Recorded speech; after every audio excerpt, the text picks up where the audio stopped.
I had spent the last 7 years of my life clawing my way up the ladder. 70-hour weeks, no vacations, countless weekends sacrificed to deadlines and pitch meetings. Every dollar I saved was accounted for, every decision calculated. I didn't go out unless it was for work, didn't buy things unless they added value, didn't let myself dream too big until I knew I could make it real. And when I finally stood in front of that house, my house, overlooking the Atlantic from a quiet street in Charleston, South Carolina, I thought maybe all of it had been worth it. I was 30 finally. Marketing director at Coreline Technologies, a role I fought tooth and nail to get. I had 3 investment condos across 2 cities, all generating passive income. But this house. This one wasn't for profit. This one was mine. The wraparound porch, the white shiplap walls, the open-concept kitchen with the marble countertops I picked out myself. It was the physical embodiment of every lonely night and every tough decision I'd made in my 20s. And I wasn't stupid about it. Charleston was beautiful, but it wasn't always safe, and being a woman living alone in a house like that came with risks. So I had the entire place wired. State-of-the-art security system, motion sensor floodlights, remote access cameras in every corner. I even splurged on glass break detectors and an automatic alert to the police if something looked off. It was probably overkill, but I'd worked too hard to have it all taken away from me. For once in my life, I wanted to feel like I could relax. The first few months were blissful in a quiet kind of way. I'd wake up early and walk the beach barefoot with a coffee in hand, breathing in air that didn't smell like office printer toner. At night I'd sit on the porch swing with a glass of wine and listen to the ocean, amazed I was really there. Lone but not lonely. Peaceful. That peace didn't last long. It was a Thursday morning and I was between meetings when my phone rang. It was Brady, my younger brother. We weren't exactly close, not in the way siblings sometimes are. Growing up, he was always the wild card. Charming but impulsive, always chasing shortcuts. I loved him, of course, but I had learned not to rely on him. Till I answered. Maybe I still felt responsible for him in some way despite everything. "Hey Alyssa," he said, casual as ever. "Hey, what's up? We're moving in on Friday." I blinked, thinking I had misheard him. "Wait, what?" "Me and Kelsey. Mom gave us the code. She said it's fine." There was this moment of disorientation where I couldn't process what he was saying. My brain was trying to catch up, trying to understand why he thought he could just move into my house. "Brady, what the hell are you talking about?" "The beach house," he said like it was the most normal thing in the world. "You know, the one you bought. Mom said since you have all those other places and you're hardly ever there, it makes sense to let us stay for a while. Just until we get back on our feet." I felt my chest tighten. "Brady, that house isn't empty. I live there." There was a pause. I could almost picture him smirking like he was brushing off what I'd said. "Yeah, but you're barely there, right? Kelsey's pregnant and we really need somewhere quiet for a bit. It's just temporary." I was stunned. My throat went dry and I had to sit down to keep from completely losing it. He said it so calmly, like this wasn't a massive violation of privacy.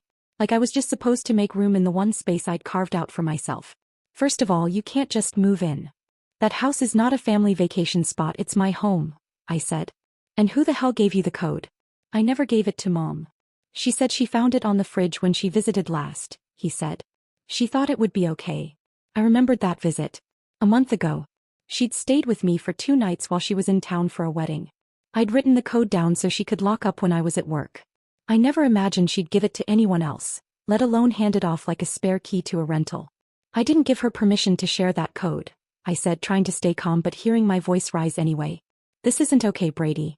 You can't just assume you get to stay in someone else's house." He got defensive. "Jesus, Alyssa. It's not like we're gonna trash the place. You've got more money than God and it's not like you're hurting for space." I stared at the wall in front of me, completely floored. It wasn't about money. It wasn't even about space. It was about the principle, the blatant disregard for boundaries. "You don't get to make that decision for me," I said sharply. "You don't live there. You're not entitled to it. And I don't care if Kelsey's pregnant. You don't just move into someone's home without asking." He hung up on me. Just like that. No apology, no attempt to understand. Just a click and the line went dead. The rest of that day I couldn't focus. My meetings blurred together and I kept checking the camera feeds through the app on my phone, half expecting to see them hauling in boxes like it was some sitcom scene. I called my mom, furious, but she acted like I was overreacting. "He's your brother," she said. "You have so much. It wouldn't kill you to help him." That wasn't the point. It wasn't about generosity.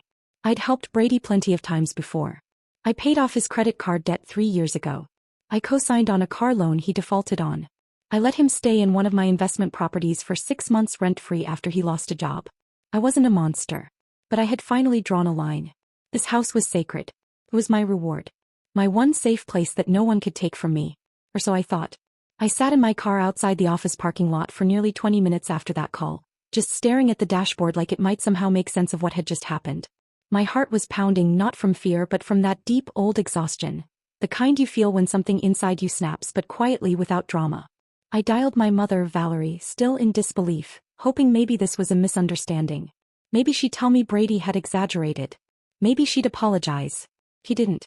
The second she picked up, her tone was already defensive, like she'd prepared for a confrontation. I don't see why you're making such a big deal out of this, she said.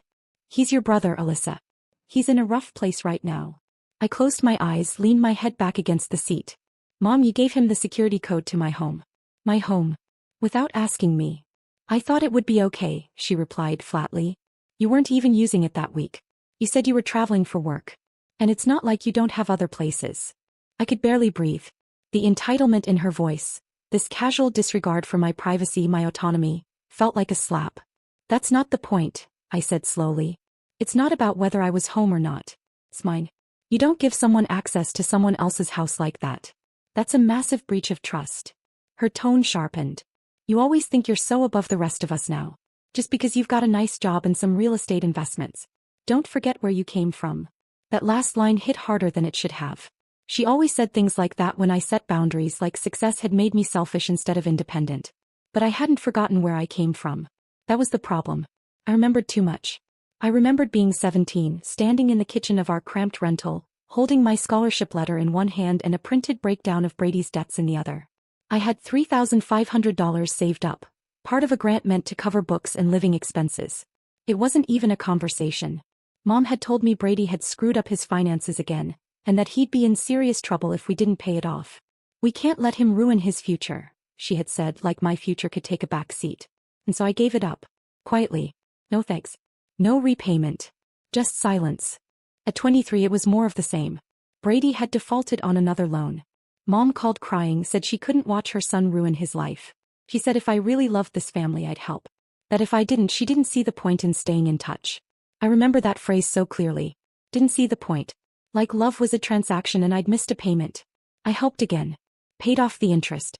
Got him a consultation with a financial advisor he didn't show up to. So he defaulted a year later. So hearing her now in that cold voice say, he's your brother.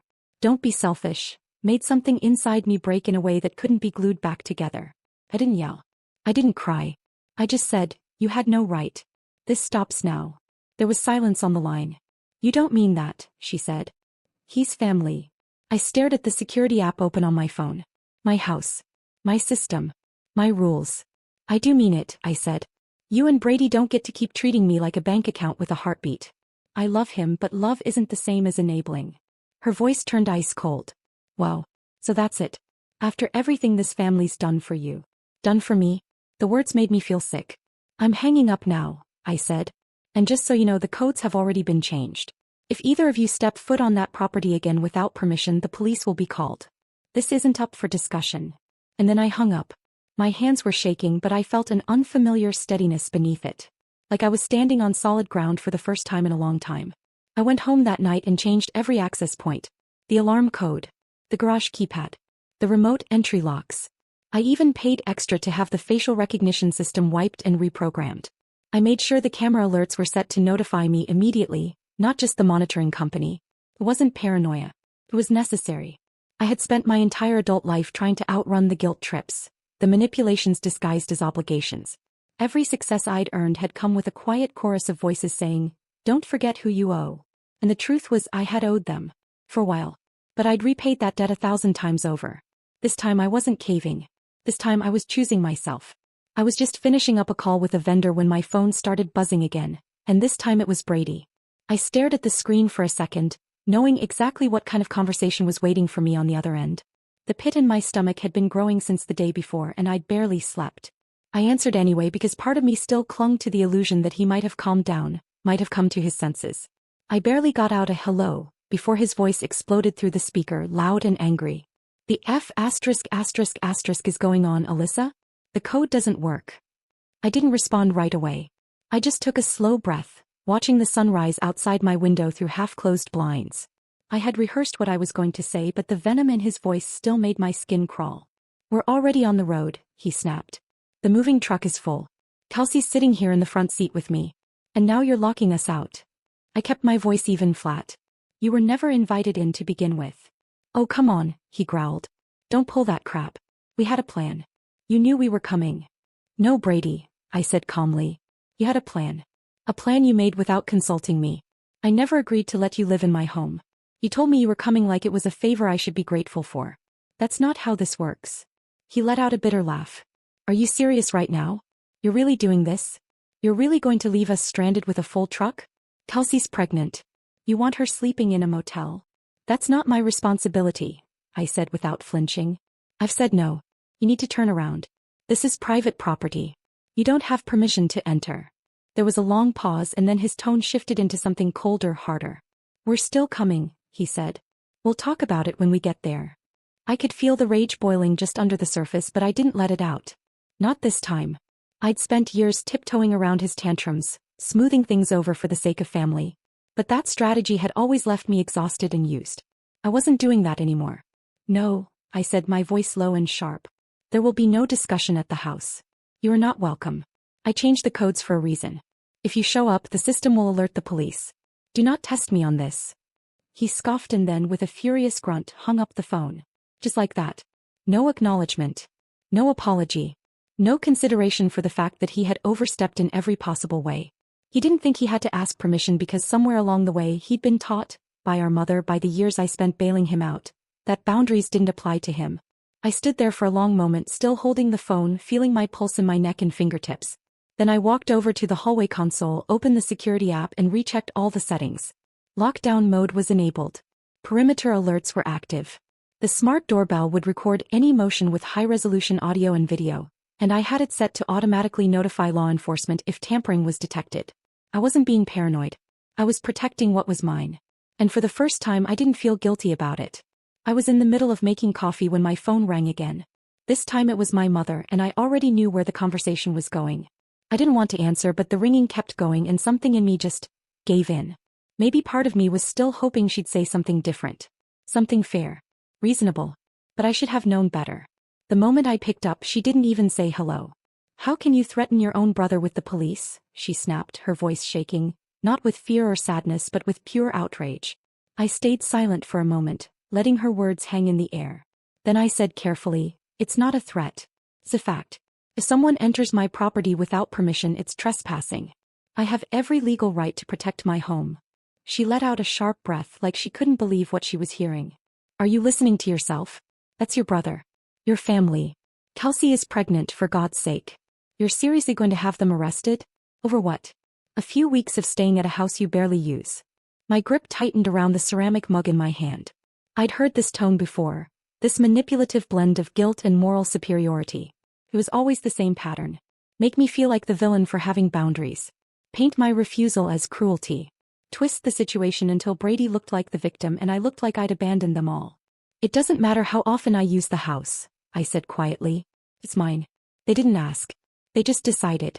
That's not how this works. She didn't listen. She never really listened when things didn't go her way. He's going through a hard time, she continued, raising her voice. You don't just turn your back on your family when they need you. You've got more than enough. Money, property, success. And now you're waving the law around like some stranger. Like you're better than us. I took a deep breath and forced myself to stay calm. I never said I was better than anyone, I said. But I'm not going to let people break into my house because they're related to me. That's not how this works. You and Brady keep acting like I owe you something and I've spent years trying to keep the peace. But this is where I draw the line. If anyone enters that house without permission, I will call the police. That is not a threat. It's the natural consequence of a decision you both keep pushing. There was a pause. A long, heavy silence, and then her voice came through again, low, bitter, and cold. If you go through with this, she said, if you really call the police on your brother, then don't bother calling me again. You won't be part of this family anymore. It hit me harder than I expected, not because I believed her but because she believed herself. Because in her eyes, the only thing that kept me part of the family was compliance. As long as I kept giving in, I was loved. The moment I stood up for myself, I was out. She hung up before I could say another word. I stood there in the kitchen staring at the now silent phone screen, heart pounding in my ears. There was no part of this that felt good. I didn't want a war with my family. I didn't want to feel like I was choosing between self-respect and connection. But it was clear now that, for them, it had never been about mutual respect. It had always been about control. And I wasn't going to surrender anymore. The next morning, my phone rang again while I was folding laundry in the upstairs guest room, still running on 4 hours of uneasy sleep and far too much coffee. When I saw Kelsey's name flash across the screen, I hesitated. We'd never really had much of a relationship. She was polite the few times we met at holidays or birthdays, but we were never close, never talked one-on-one. And after the last few days, I wasn't in the mood for another confrontation. But something told me to pick up. Her voice came through immediately, quiet but tight, like she'd been holding in a lot for too long. Alyssa? Hey, it's Kelsey. Do you have a minute? I sat on the edge of the bed, the still warm towels in my lap, and answered, yeah. What's going on? There was a pause, then a slow, shaky exhale. I just need to ask you something. Brady said you invited us to stay at your house. That you offered after you heard we were struggling. Is that true? I closed my eyes for a second, feeling a cold knot form in my chest. No. I never offered that. Not once. She didn't say anything right away, and when she did speak again, her voice cracked slightly. I thought so. I mean, it didn't make sense. He told me you insisted. That you felt guilty about not being around much and wanted to help out with the baby coming and all. He said you were excited to have us near the water, that the guest room was already set up. I rubbed my temple with one hand, trying to hold back the wave of frustration building in my throat. None of that is true, Kelsey. I found out he was planning to move in when he called me and told me he was on the way. I never said yes. I never even knew he had the idea until that call. Her breath caught audibly, and for the first time I heard something I wasn't expecting: shame. I'm so sorry, Alyssa. I would never just show up if I knew you hadn't agreed. I thought I was walking into a situation where everything had been talked through. He made it sound like you were family and happy to help. I should have known better. I leaned back against the headboard and stared at the ceiling, letting the silence stretch between us. Part of me wanted to be angry at her too, but hearing her now, it was obvious she'd been manipulated just like I had been for years. I'm not mad at you, I said finally. But you need to understand something. He didn't just make a mistake. He lied. To both of us. And now he's trying to force his way into a house that doesn't belong to him. This isn't just about helping someone in a tough spot. This is about control and entitlement and ignoring boundaries. She was quiet again. Then she said, almost in a whisper, he's not going to stop. What do you mean? I mean, she said, her voice barely above a whisper now, he's still planning to come tomorrow. With a truck. He thinks if we show up in person you'll change your mind. He keeps saying, she's not really serious. She'll give in once we're there. Like, he's convinced of it. I sat up straight. You're telling me he's planning to show up even after I told him not to? Yes, she said. He doesn't think you'll call the police. He told me you were just bluffing. That you're all talk. I felt something harden inside me then. Not rage. Not even fear. Just this cold, clean clarity that comes when someone leaves you no other choice. Thank you for telling me, I said. Really. I know that probably wasn't easy. No, it wasn't, she said, her voice thick now. But you didn't deserve this. And I don't want to be part of it. I'll try to talk him down tonight, but I don't think he's going to listen to me. He's convinced he can wear you down. I ended the call soon after and just sat there for a long time, unmoving. The towels were cooling in my lap, the sun had shifted across the floor, and still I didn't move. My thoughts were racing, but they kept coming back to one thing. He truly believed he could show up at my house, drag his pregnant girlfriend with him, and break down the boundaries I had built with nothing more than pressure and proximity. He really believed my no didn't matter. It was a little after 10 on Friday morning when the alert came through. I had just opened my laptop, intending to get a few hours of work done before lunch, when my phone buzzed with a security notification. Motion detected, front driveway camera 1. That wasn't unusual in itself. Sometimes it picked up a stray cat or a FedEx truck turning around. But when I tapped the thumbnail to expand the video, my blood ran cold. There they were. Brady, my mother, and 2 other men I didn't recognize, one of them hauling open the back of a rented moving truck that took up half the street. The other was wheeling a dolly stacked with boxes up the front steps. My steps. Onto my porch. Kelsey was standing off to the side with her arms crossed, clearly not happy but not stopping him either. My mother had her sunglasses perched on her head and was gesturing toward the house like she was giving directions. Brady, in a gray t-shirt and backwards cap, was talking animatedly to one of the men, laughing like this was all some kind of regular Friday morning chore. Like they weren't actively breaking the law. I stood there for one stunned second. Just one. Then my hand went to the wall-mounted panel beside my front door where I kept a backup remote to the system, and I tapped the red button that activated the intruder protocol. The system responded immediately. First came the siren, loud, piercing, a sound designed to unnerve and disorient. I could hear it through the live camera feed, shrill and unmistakable. A second later, the lights around the perimeter of the house began to flash in a rapid strobe, a feature I paid extra for. Then came the third piece, the system's automatic notification to the local police department. The entire house was now in full lockdown mode. I switched to the second camera angle and saw Brady flinch, startled by the noise, then look up at the corner of the house where the security camera blinked red. He started waving his arms at it. Seconds later my phone rang. I answered without even checking the screen. "Open the door," he shouted immediately. I could barely hear him over the wailing siren in the background. "We're already here." I didn't raise my voice. I didn't even flinch. I just said clearly, "You were told not to come. You were warned this would happen." "What the hell is wrong with you?" he yelled. "You're calling the cops on your own family?" "This is illegal," I said. "You are trespassing on private property. You broke in. There are cameras everywhere, Brady. The footage is already being reviewed." "It's not breaking in," he snapped. "The front door wasn't locked." "That's because it's connected to a smart system," I replied. "And it was locked. You forced the latch. That's caught on video too." He fell silent for a second, breathing hard. "You're serious about this?" he asked, like the reality had just started to sink in. "You're really calling the cops on us?" "I'm not calling," I said. "They're already on the way. They'll be there in 5 minutes." I hung up. I didn't wait to hear him curse me out again. I didn't need to. I knew what was coming. Rage, accusations, another emotional monologue about loyalty and family. But it didn't matter anymore. I stared at the screen and watched as my mother, realizing what was happening, started yelling at Brady and gesturing toward the truck. One of the unknown men dropped a box on the lawn and took a few steps back toward the driveway. Kelsey wasn't yelling. She was just standing still, arms at her sides, looking at the house. Not up at the camera. Not at me. Just the house. Like she was finally realizing this wasn't a misunderstanding. That this was exactly what it looked like. A break-in. A violation. A line that had been drawn in thick black ink and crossed. The siren was still blaring when I saw Brady on the camera feed again, pacing across the porch like a caged animal. The other men had stepped back, clearly shaken by the scene, and my mother was now off to the side, her arms crossed tightly across her chest, lips moving furiously. Kelsey stood alone near the truck, her expression unreadable, distant, like she had stepped out of whatever narrative Brady had sold her and was now just watching the unraveling of something she no longer believed in. Brady disappeared out of frame for a moment, and then reappeared holding something in his hand. I leaned forward, my stomach dropping. It was a rock. Not small either, one of the decorative stones from the landscaping near the driveway, the kind that took 2 hands to lift.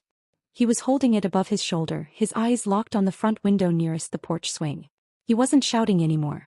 His mouth was shut tight, his face red with something that wasn't just anger. It was panic. It was desperation, loud and boiling, and for a second I really thought he was going to do it. I tapped the intercom button through the security app and my voice came out through the porch speakers, steady and cold. "Put the rock down, Brady." He froze mid-step. "I'm warning you. Break that window and it won't just be trespassing. That will be felony property damage. And it's all on camera." He looked around like he'd only just realized how many angles were watching him. One mounted near the doorbell, another from the roofline, and a third facing the driveway. His chest was rising and falling quickly. He stood there, rock in hand, shoulders tense. "Don't do it," I said again. "You think you're in control, but you're not. You're making things worse every second you stay on that porch." For a moment no one moved. Then he let out a furious grunt and dropped the rock with a thud onto the welcome mat, just as 2 black and white cruisers pulled into view on the driveway camera. The siren finally cut off, the silence somehow more jarring than the noise. I watched the officers step out calmly, hands near their belts, assessing the scene. One of them approached Brady and gestured for him to keep his hands visible. The other spoke briefly to my mother, who immediately began waving her arms, clearly trying to explain it all away as a misunderstanding. One of the men from the truck had already started backing away toward the street. Kelsey didn't move. A moment later I got a call from the officers. I answered and gave them access through the gate. By the time they made it to my front door I had already unlocked it remotely and met them just inside, my phone still recording everything. "Are you the homeowner?" the officer asked. "Yes," I said. "My name is Alyssa Merritt. No one here had permission to be on this property." They nodded. One of them glanced back toward the truck and Brady, who was now standing off to the side with his hands on his hips, his chest still heaving. "Would you like to file an official report?" the officer asked. "Trespassing, attempted forced entry, maybe destruction of property depending on how we categorize that rock." I looked down at my hands. They weren't shaking. For years, I'd been made to believe that taking any step against my family, saying no, asserting boundaries, refusing to sacrifice, was betrayal. That I owed them my silence, my forgiveness, my obedience. And every time I pushed back, they tightened the rope around me. But here now, in this moment, I finally saw it for what it was. A script. One I never agreed to. One they kept handing me over and over, expecting me to keep reading from it like I didn't have a choice. But I did. "Yes," I said quietly but firmly. "I want to press charges." The officer didn't flinch. He nodded and began taking down the details. I gave him access to the security footage, timestamps, faces, actions, all of it. I explained the phone calls, the warnings, the threats, the lies. I confirmed that I had revoked access, changed all codes, and made it clear to every person involved that they were not welcome. Brady was still shouting in the background, but it sounded distant now, like static. When they asked me to sign the paperwork, I did without hesitation. And when it was over, when the officers gently walked them back to the truck, when my mother turned once to look at the house and found the front door already shut, when Kelsey climbed in without a word and didn't even look back, I realized something had shifted. For the first time, I wasn't the one scrambling to fix the damage. I wasn't the one smoothing things over, sacrificing peace of mind for family harmony that was never real. I had drawn a line, and this time I hadn't stepped back from it. This time I had walked away from the chaos and I didn't look back. By Sunday morning, the fallout had gone fully public. It started with a Facebook post from Brady. One of those long, dramatic ones with a black and white photo of him and our mother smiling together at someone's baby shower from years ago. The caption read, "Family means nothing to some people. Especially when they'd rather see their own blood arrested than offer help in hard times." Within an hour it had hundreds of likes. By noon it had spread to Instagram, where he reshared it as a story with a poll. "Would you call the cops on your family?" And a string of messages from mutual friends and extended relatives who had no idea what actually happened. The narrative was simple, one-sided, and calculated. I was the heartless sister, rich and cold, who slammed the door on her pregnant brother and her struggling mother. The comments started pouring in like rot beneath the floorboards. "I always thought she was stuck up. What happened to compassion? Unbelievable. That house went to her head. It's your family, Alyssa. How could you?" Some came from people I hadn't spoken to in a decade. Old neighbors, distant cousins, parents of childhood friends, people who had only seen the outside of my life, graduation photos, promotions, the occasional vacation pic, projecting whatever they wanted onto it. None of them knew what I had spent years enduring behind the scenes. None of them knew how many times I'd helped Brady, or how many emotional hostages my mother had taken to keep me in line. There was no point trying to defend myself online. That platform belonged to them now, to the version of events that made everyone feel righteous and comfortably outraged. So I started blocking. One by one I went through the comments. Anyone who lectured me without asking a single question. Anyone who reposted Brady's story or tagged me in passive-aggressive nonsense. Anyone who texted me with a fake, "Are you okay?" just to prod for gossip. I didn't respond. I didn't explain. I didn't justify. I just removed them quietly and efficiently until the noise started to fade. Then I got a message from Rachel. We weren't especially close, but we'd kept in touch over the years. Cousins who never grew up in the same state, but shared enough memories at family reunions to feel something like affection. She had never been the type to get involved in drama. She'd moved to Colorado, started a quiet life, kept mostly to herself. Her message was simple. "I saw what Brady posted. Maybe there are two sides to this." I stared at it for a long time. It wasn't accusatory. It wasn't defensive. It didn't reek of fake neutrality either. It was the first time someone had reached out without already having decided I was the villain. I didn't answer right away. I wasn't ready to talk about it, not even to someone neutral. My voice was still sore from days of silence and screaming inside my own head. But I didn't block her. I just left the message there, unread but seen, like a small marker in a battlefield full of burnt bridges. The envelope came by certified mail, dropped off in the middle of an otherwise uneventful Wednesday. I wasn't surprised. After everything that had happened, the failed invasion of my home, the police report, the public humiliation campaign online, I'd been waiting for the next escalation. But when I opened the thick packet and saw the words summons and complaint, my hands still went cold. It was a civil lawsuit, filed by my mother. The amount? $75,000. The claim?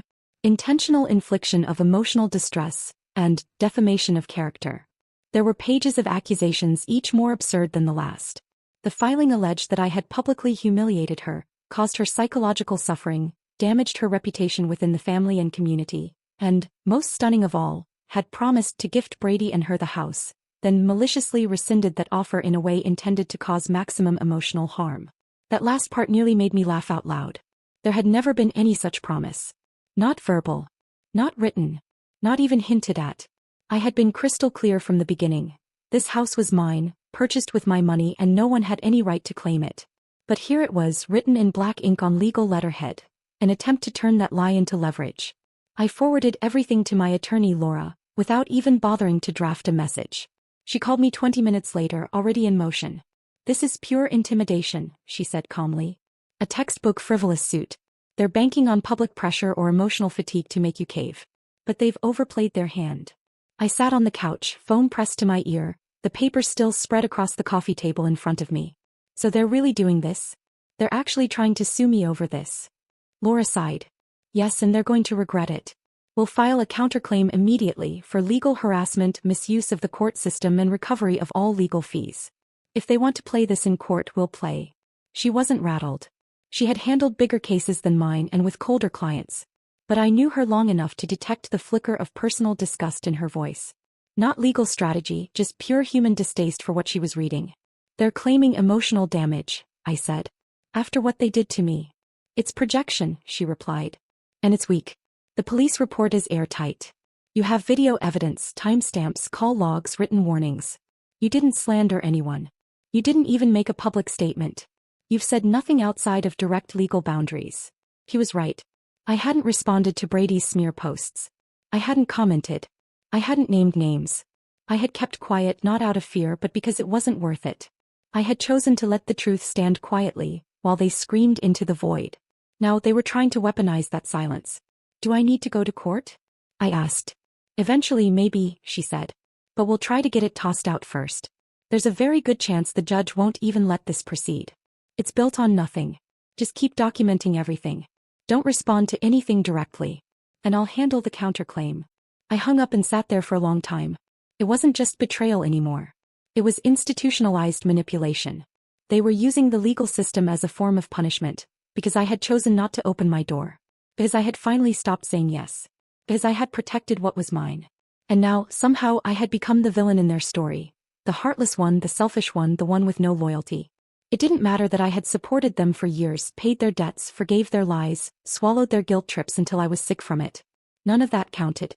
The moment I said no, everything else was erased. But now, for the first time, I had someone on my side who wasn't asking me to back down. Laura filed the counterclaim that same day. 21 pages long. Every cost documented. Every false claim dissected. Every lie called by its name. I signed it without hesitation. It didn't bring me joy. It didn't feel like revenge. It felt like necessity. Like closing the door on something that should have been locked years ago. The courtroom was colder than I expected. Not just in temperature but in atmosphere. The kind of cold that seeps into your bones and makes every breath feel calculated. I sat at the plaintiff's table with Laura beside me, our folders perfectly arranged, every document labeled and tabbed. Across from us sat my mother and Brady. He wouldn't meet my eyes. She did.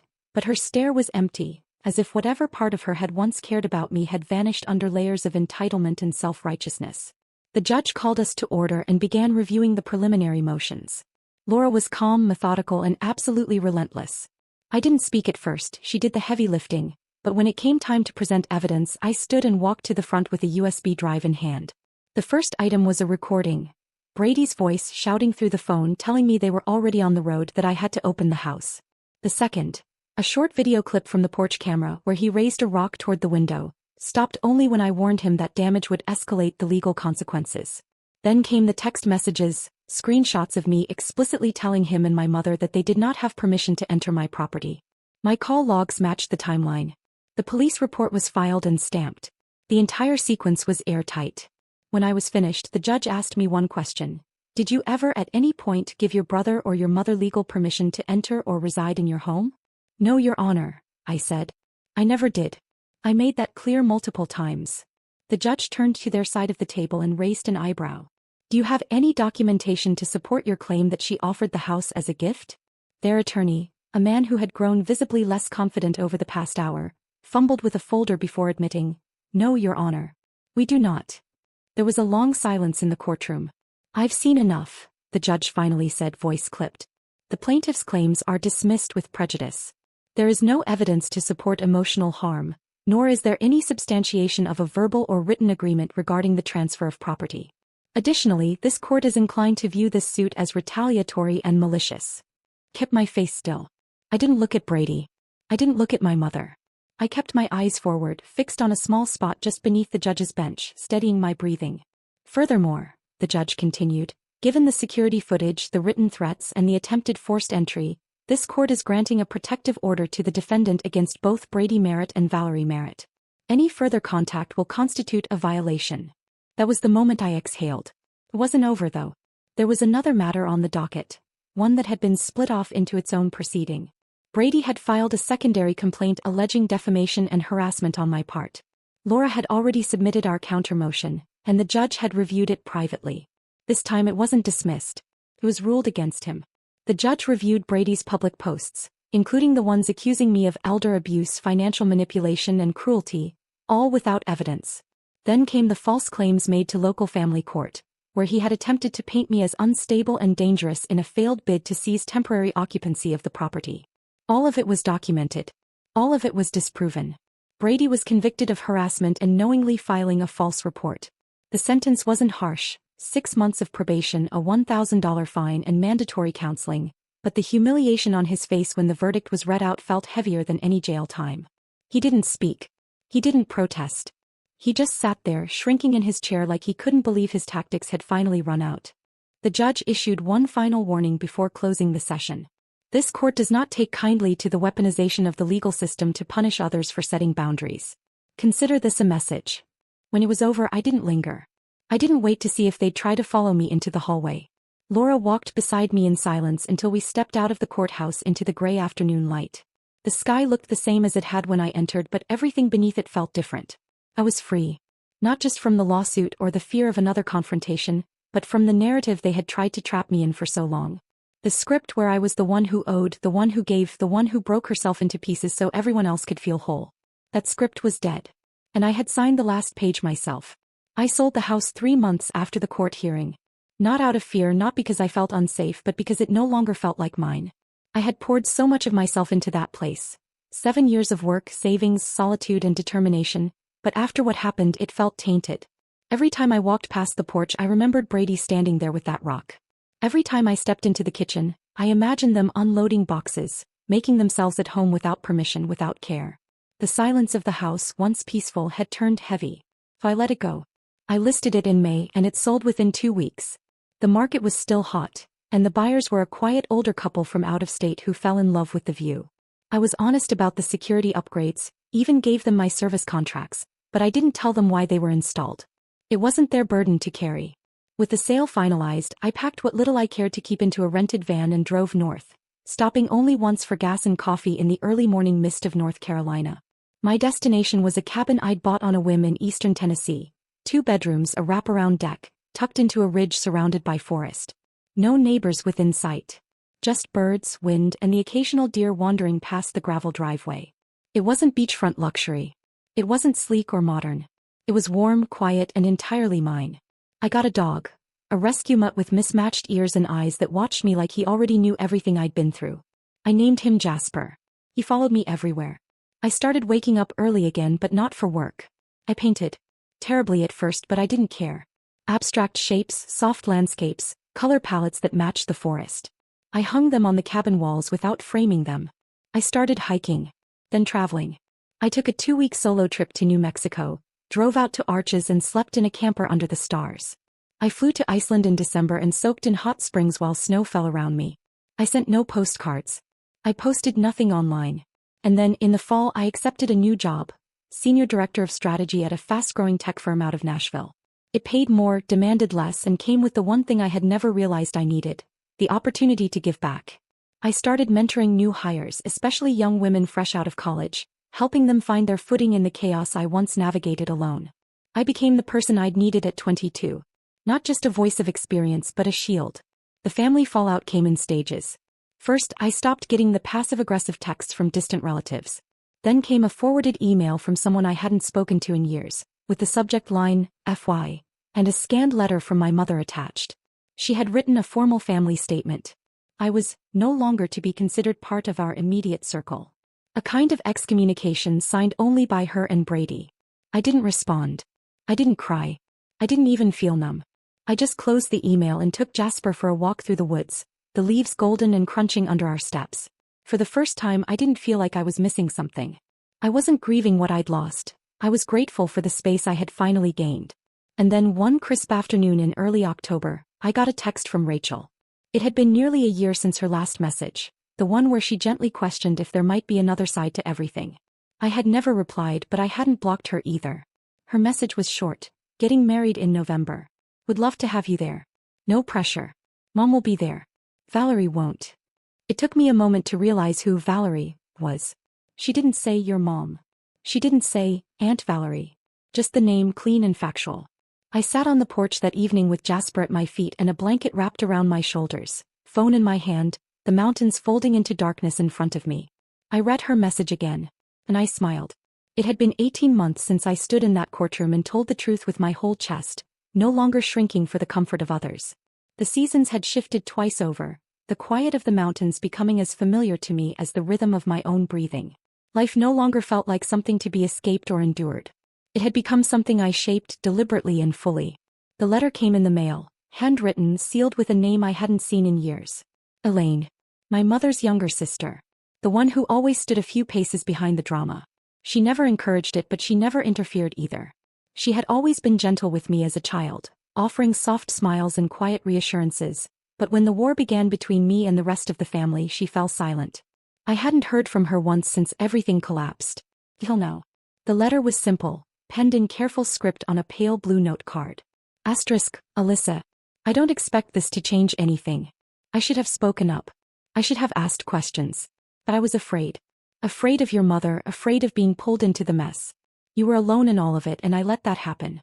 I believed what I was told because it was easier than confronting the truth. But after everything, after the hearing, the way they spoke about you, the way they continued to twist it all, I see clearly now. You were right. You were brave. I'm sorry I wasn't. Elaine. Sis. I held the note in my hands for a long time. Not out of bitterness. Not because I needed her apology to heal. But because there was something in her words that felt like closing a door, not with a slam but with a gentle click. For so long I had wondered whether I was the one unraveling. Whether the version of reality I had clung to was just a lonely echo in a house no one else could hear. But this letter was proof that the silence had been seen. That someone, even if they had stood on the sidelines, had recognized the shape of what was wrong. By then the blog was already live. I had started it 6 months earlier, anonymously at first. Just a few posts about family pressure, about gaslighting, about what it meant to grow up being told that love was earned through sacrifice. I didn't expect it to reach anyone. I thought maybe a few readers would scroll past it, nodding quietly, and move on. Instead it spread. The messages came in slow at first. Then in clusters. Stories from women and men who had been the strong one their whole lives. Who were always the provider, the fixer, the one who got the guilt trips instead of gratitude. They wrote about parents who used illness as leverage. Siblings who spun fiction into obligation, entire family trees rooted in fear and compliance. And they all ended with the same question. How did you finally walk away? I answered every one. Not with advice but with my story. Not because I had all the answers, but because I finally knew the power of naming what had happened. Naming the damage. Naming the escape. What I didn't expect was how many people said, "You helped me find my line too." And that made every ugly scene, every courtroom moment, every brutal silence in my inbox worth it. One evening, not long after the leaves had started to shift into amber and rust again, I sat on my porch with Jasper curled at my feet, his head resting on the top of my boot. The wind moved gently through the trees, making that low whispering sound I'd grown to love. The mountains stretched out in front of me, familiar and still. I had no notifications on my phone. No missed calls. No tension in my chest. The porch light flickered on with the dusk. I pulled the wool blanket tighter around my shoulders, picked up my tea and let myself sit in the quiet. There were no raised voices. No guilt. No knots in my stomach. This was my life. My choice. My boundaries. My peace. And for the first time that was more than enough.